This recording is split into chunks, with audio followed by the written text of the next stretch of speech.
Hi, good night. Crystal Sabrina here, and welcome back to another segment of Meditating It.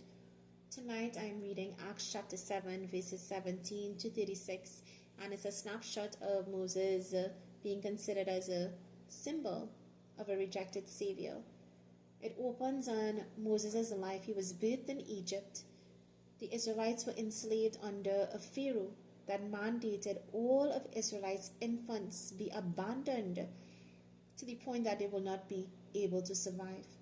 It was a form of child sacrifice unto a deity called Molech. Now, this deity Molech it's a cow. It's in the shape of a cow, or is representative of a bull's head. So think it not strange why the Israelites built a golden calf to worship when Moses came down Mount Sinai. They just went back to the deities that were familiar to them by those that had rule over them whilst they were enslaved.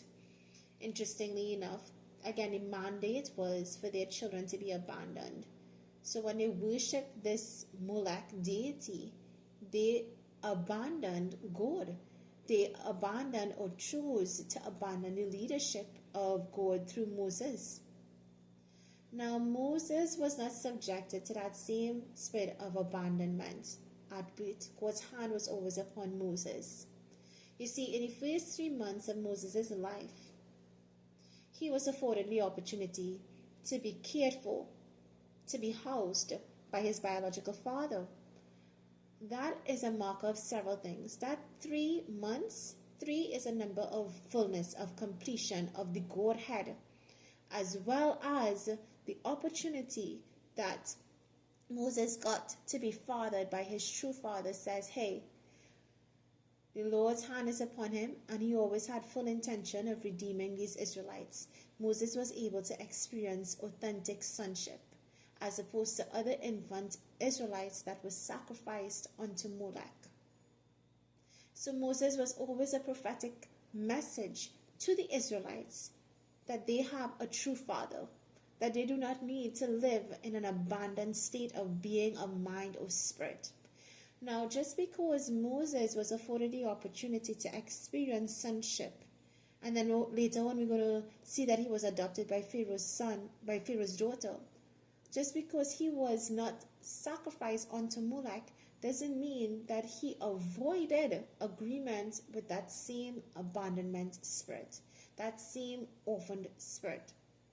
We'll discuss that in the other segments to come, but it was just pertinent for me to highlight that Moses always had a marker of God's redemptive plan on his life from since infancy.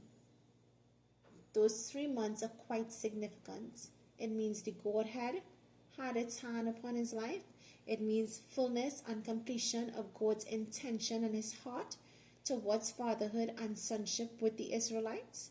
And it also indicates that Moses is a living, breathing testament. He's a living, breathing message, an example. He was also supposed to be an example of what true sonship looks like. Because the first 3 months of his life was not subjection to Molech.